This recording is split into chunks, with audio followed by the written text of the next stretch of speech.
Hello friends, இன்றைக்கி நம்ம பார்க்க போகிற லெசன் 8th புக்கில் டேர்ம் 1ல் இருக்கிற ஃபர்ஸ்ட் லெசன் தான். Hobby turns a successful career. லெசனுக்குள்ளே போகிறதுக்கு முன்னாடி நம்ம சேனலை மறக்காமல் சப்ஸ்கிரைப் பண்ணிக்கோங்க. பக்கத்தில் இருக்க பெல் ஐக்கன் ப்ரெஸ் பண்ணிக்கோங்க.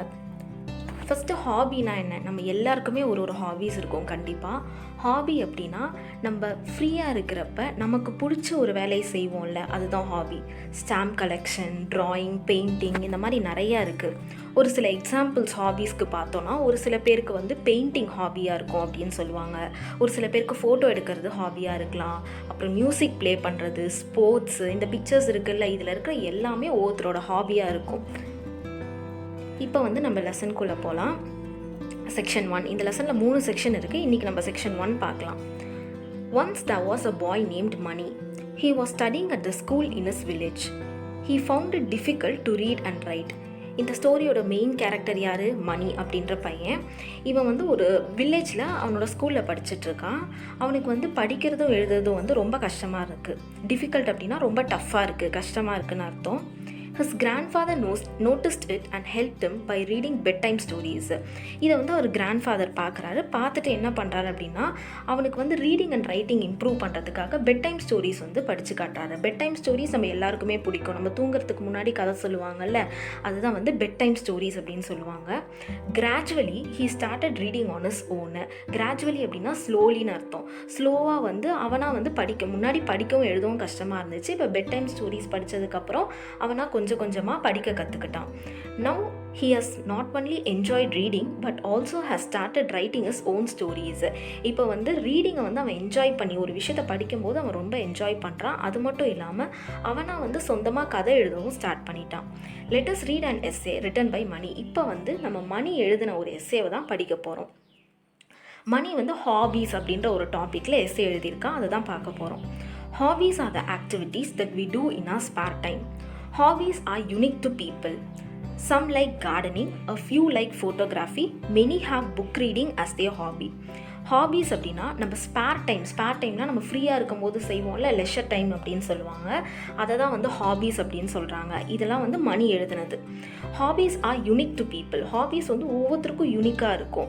ஒரு சில பேருக்கு வந்து சிங்கிங் ஹாபியாக இருக்கலாம், முன்னாடி சொன்ன மாதிரி தான்.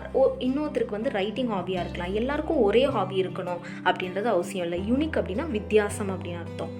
Some like gardening. ஒரு சில பேருக்கு கார்டனிங் பிடிக்கும், ஒரு சில பேருக்கு ஃபோட்டோ எடுக்கிறது பிடிக்கும், ஒரு சில பேருக்கு ரீடிங் பிடிக்கும். While other hobbies are swimming, stamp collection, playing video games and many more. இன்னும் ஒரு சில பேருக்கு வந்து ஸ்விம்மிங் பிடிக்கலாம். அடுத்தது ஸ்டாம்ப் கலெக்ஷன், இந்த போஸ்டல் கவரில் ஒட்டுவோம்ல, அந்த ஸ்டாம்ப்ஸ்லாம் கலெக்ட் பண்ணி வச்சுக்கலாம். அடுத்தது video games, many more video games. அதுக்கப்புறம் இது மாதிரி இல்லாமல் இன்னும் நிறைய ஹாபீஸ் இருக்குது. People have hobbies not only to pass their free time but also to do something useful. இப்போ வந்து ஹாபீஸ் அப்படின்னா நம்ம ஃப்ரீ டைமை பாஸ் பண்ணதான் ஹாபீஸ் பண்ணணும் அப்படின்னு இல்லை. யூஸ்ஃபுல்லாகவும் ஹாபீஸில் வந்து நிறைய நம்ம விஷயத்தை லேர்ன் பண்ணிக்கலாம், நம்ம ஸ்கில்ஸை வந்து அப்கிரேட் பண்ணிக்கலாம். இந்த மாதிரி ஹாபீஸ் வந்து நம்ம எல்லா விஷயத்துக்கும் யூஸ் ஆகுது. Hobbies help people learn new things, relax after a tiring day and to energize their body and mind. Hobbies மூலிமா நம்ம இப்போ ஒரு ரைட்டிங் நமக்கு ஹாபியாக இருக்குது, இல்லை ரீடிங் நமக்கு ஹாபியாக இருக்குன்னா நிறையா புக்ஸை நம்ம படிப்போம். அப்போ நமக்கு நிறையா நாலேஜ் வரும். So hobbies help people learn new things. நிறையா விஷயங்கள் நம்ம கற்றுக்கலாம். அதுக்கப்புறம் ஒரு டயர்டாக ஒரு டே போகுது, ரொம்ப டல்லாக போரிங்காக போகுது அப்படின்னா நம்ம ஹாபீஸ் வந்து அந்த டேவை வந்து கொஞ்சம் அழகாக மாற்றும். And to energise their body and mind. நம்ம ஹாபீஸ் பண்ணுறது மூலிமா, அப்போ நம்ம எழுதுறது இல்லை படிக்கிறது மூலிமா நம்ம மைண்டை வந்து, இல்லை ஸ்விம்மிங் பண்ணுறது மூலிமாவோ நம்ம மைண்டுக்கு வந்து அது எனர்ஜி தருது, நம்ம பாடிக்கும் மைண்டுக்கும். Same is the case with me. I love writing, so it is my hobby. இப்போ மணி என்ன சொல்லி முடிக்கிறான் அப்படின்னா, இந்த சேவை சேம் எனக்கும் இதே மாதிரி தான், எனக்கும் வந்து எழுதுறது ரொம்ப பிடிக்கும். So writing is my hobby. மணியோட ஹாபி என்ன? Writing. Whatever you like to do make it a hobby. Warren Buffett அப்படின்றவர், இவரோட ஃபுல் நேம் வந்து வாரன் எட்வர்ட் பஃபெட். இவர் வந்து ஒரு பெரிய பிஸ்னஸ்மேன், இன்வெஸ்டர், இந்த மாதிரி ஆண்டர்ப்ரனர், இந்த மாதிரி நிறையா சொல்லலாம். இவர் என்ன சொல்கிறாரு அப்படின்னா, இவர் சொன்ன ஒரு கோட் என்ன அப்படின்னா, ஒரு பழமொழி, whatever you like to do make it a hobby. உனக்கு என்னெல்லாம் பிடிச்சிருக்கோ அதை வந்து உன் ஹாபியாக மாற்றிக்கோ. ஒரு சில பேர் நம்ம என்ன ஹாபியாக வச்சுக்க அப்படின்னு யோசிக்கணும்னு அவசியம் இல்லை. உனக்கு என்ன பிடிச்சிருக்கோ அதை நீ உன்னோட ஹாபியாக மாற்றிக்கோ அப்படின்னு சொல்கிறாங்க. Writing is a unique hobby because most people don't want to exhaust themselves in their spare time. Writing வந்து ஒரு ஸ்பெஷல் யூனிக் அப்படின்னா வந்து ரொம்ப வித்தியாசமான ஸ்பெஷல். ரைட்டிங் வந்து ஒரு ஸ்பெஷலான ஹாபி. ஏன்னா வந்து நிறைய பேர் வந்து எக்ஸாஸ்ட் அப்படின்னா டயர்ட் ஆகிறது. நிறைய பேர் வந்து அவங்களோட ஸ்பேர் டைமை வந்து இப்போ நமக்கு ஃப்ரீ டைம் கிடைக்குதுன்னா நிறைய பேர் வந்து எக்ஸசைஸ் பண்ணணும், ஓடணும் அப்படின்லாம் நினைக்க மாட்டாங்க. ஒரு இடத்துல ரிலாக்ஸ்டாக உட்காந்து எதாவது பண்ணணும்னு தான் நினைப்பாங்க. ஸோ அதனால் ரைட்டிங் அதுக்கு வந்து ஏற்றதாக இருக்கும் அப்படின்னு சொல்கிறாங்க. இப்போ ரைட்டிங்னா நம்ம ஓடவோ இல்லை எக்ஸசைஸ் பண்ணவோ நம்ம பாடிக்கு வேலை கொடுக்கவோ அவசியம் இல்லை. உட்காந்து ரிலாக்ஸ்டாக ஒரு இடத்துல நம்ம தாட்ஸை வந்து எக்ஸ்ப்ரெஸ் பண்ணலாம். ஸோ வந்து ரைட்டிங் இஸ் ஒரு வித்தியாசமான ஹாபி அப்படின்னு சொல்கிறாங்க. Many feel that writing is tough but I do not think so. Mani என்ன சொல்கிறான் அப்படின்னா வந்து நிறைய பேர் வந்து ரைட்டிங் ரொம்ப கஷ்டமாக இருக்கும் அப்படின்னு நினைக்கிறாங்க. பட் எனக்கு அப்படி இல்லை. I feel writing is like painting our voice. Writing என்ன அப்படின்னா இது எல்லாமே வந்து மணி வந்து அவனோட எஸ்ஸேல எழுதுறான். ரைட்டிங் மணி எப்படி ஃபீல் பண்ணுறான்னா ரைட்டிங் வந்து அவன் பெயிண்டிங் ஆர் வாய்ஸ் அப்படின்னு சொல்கிறான். அவனோட தாட்ஸை வந்து அவனோட எண்ணங்களுக்கு வந்து எழுதுதல் மூலிமா அவன் உருவம் கொடுக்குறான். பெயிண்டிங் ஆர் வாய்ஸ் அப்படின்னா அவனோட எண்ணத்துக்கு உருவம் கொடுக்கறது தான் பெயிண்டிங் ஆர் வாய்ஸ் அப்படின்னு சொல்கிறாங்க. When I get free time, அவனுக்கு ஃப்ரீ டைம் கிடைக்கும் போதெல்லாம் I pick a pen and a notebook and start painting my ideas in words. மணிக்கு ஃப்ரீ டைம் கிடைக்கும் போதெல்லாம் அவன் என்ன பண்ணுவான், ஒரு நோட்டி ஒரு பெண்ணி எடுத்துகிட்டு அவனோட எண்ணங்கள் எல்லாத்துக்குமே வந்து எழுத்து வடிவம் கொடுப்பான். I write stories, poems and sometimes about my feelings. அவன் என்னென்னலாம் எழுதுவான் அப்படின்னா ஸ்டோரிஸ் எழுதுவான், போயம்ஸ் கவிதைகள் எழுதுவான், அண்ட் சம்டைம்ஸ் அவனோட ஃபீலிங்ஸை அப்படியே எக்ஸ்ப்ரெஸ் பண்ணுவான். My mind relaxes when I pour my thoughts and words. So writing energizes me. என்னோட வார்த்தைகளை வந்து என்னோட வார்த்தைகளுக்கு நான் எழுத்து வடிவம் கொடுக்கும்போது என்னோட மைண்ட் ரிலாக்ஸ் ஆகுது அப்படின்னு மணி சொல்கிறான். So writing energises me. Writing வந்து எனக்கு ஒரு எனர்ஜி கொடுக்குது அப்படின்னு சொல்கிறான். When I write things, my imagination is at its best. அவன் எழுதும்போது அவனோட இமேஜினேஷன் வந்து பெஸ்ட் லெவலில் இருக்கும். I imagine a world with magic and magicians. அவனோட உலகம் எழுதும்போது அவனோட உலகம் வந்து ரொம்ப வித்தியாசமாக இருக்குமா. அந்த உலகத்தில் என்னென்ன இருக்கும் அப்படின்னா மேஜிக் இருக்கும், நிறையா மேஜிக் நடக்கும். அப்புறம் மெஜிஷியன்ஸ், நிறையா மந்திரவாதிகள் இருப்பாங்க. where I can fly and birds can talk. அந்த உலகத்தில் அவனோட இமேஜினேட்டிவ் வேர்ல்டில் வந்து அவன் பறக்கலாம், அதுக்கப்புறம் பேர்ட்ஸ் வந்து பேசலாம், இந்த மாதிரி நிறையா எக்ஸ்ப்ரெஸ் பண்ணுறான். ரைட்டிங் வந்து அவன் ஒரு கற்பனை உலகத்துக்கு கூட்டிகிட்டு போகுது அப்படின்னு சொல்கிறான். Writing helps me completely immerse into that world. அந்த உலகத்தில் வந்து அவனை மூழ்கடிக்குது ரைட்டிங் அப்படின்ற ஒரு விஷயம். Sometimes I sit with small children and entertain them with these stories of mine. சில டைம் வந்து அவன் ஸ்டோரிஸ் எழுதுறான்ல, அதெல்லாம் வந்து ஸ்மால் சில்ட்ரன், சின்ன பசங்க கூட உட்காந்து அவனோட ஸ்டோரிஸ் எல்லாத்தையுமே அந்த பசங்களுக்கு வந்து சொல்லுவான். அது மூலிமா the happiness of their faces makes me to write more and better. அவன் ஸ்டோரி சொல்லும்போது பசங்களாம் சிரிக்கும், ஹாப்பி ஆகும். அதை பார்க்கும்போது இவனுக்கு ஒரு தூண்டுதல் கிடைக்கும், இன்னும் கொஞ்சம் நம்ம நிறையா ஸ்டோரிஸ் எழுதணும் அப்படின்னு. Although writing is just a hobby for me, yet it is very beneficial. Writing வந்து எனக்கு ஜஸ்ட் ஒரு ஹாபி தான், பட் இருந்தாலும் அது எனக்கு நிறைய லாபம் தருது. பெனிஃபிஷியல் அப்படின்னா லாபம் அப்படின்னு அர்த்தம். It opens my mind to think beyond the little things with a broader mind. அது வந்து என்னோட மைண்டை வந்து ரொம்ப பரந்த மனப்பான்மையுடையனா மாற்றுது, நிறைய விஷயங்கள் யோசிக்க வைக்குது. It makes me more passionate about my life. பேஷனட்னா வந்து ரொம்ப ஆசைப்படுறது, ஒரு விஷயத்தில் ரொம்ப ஆர்வமாக இருக்கிறது. என்னோட லைஃப்பை வந்து அது வந்து ரொம்ப இன்ட்ரெஸ்டாக மாற்றுது. என்னோடய லைஃப்பை வந்து நான் பேஷனேட்டாக கொண்டு போகிறேன் அப்படின்னு சொல்கிறான். It makes me learn new things and enjoy every moment of my life. ரைட்டிங்கால் வந்து நான் ஒரு மொமெண்ட், ஒவ்வொரு வினாடிகளும் என் லைஃப்பில் நான் என்ஜாய் பண்ணிகிட்டே இருப்பேன். நிறையா நியூ திங்ஸ், நிறையா புது விஷயங்களை நான் கற்றுக்கிறேன். அடுத்தது, writing is easy, all you have to do is cross out the wrong words. Mark Twain அப்படின்றவர் அமெரிக்கன் ஹியூமரிஸ்ட் அப்படின்னு சொல்லுவாங்க, அமெரிக்கன் ரைட்டர். அவர் அமெரிக்காவில் இருக்கக்கூடிய ஒரு பெரிய ரைட்டர், ஒரு காமெடியன் கூட. அவர் என்ன சொல்கிறாரு அப்படின்னா, ரைட்டிங் இஸ் ஈஸி. ரைட்டிங் வந்து ரொம்ப ஈஸியானது.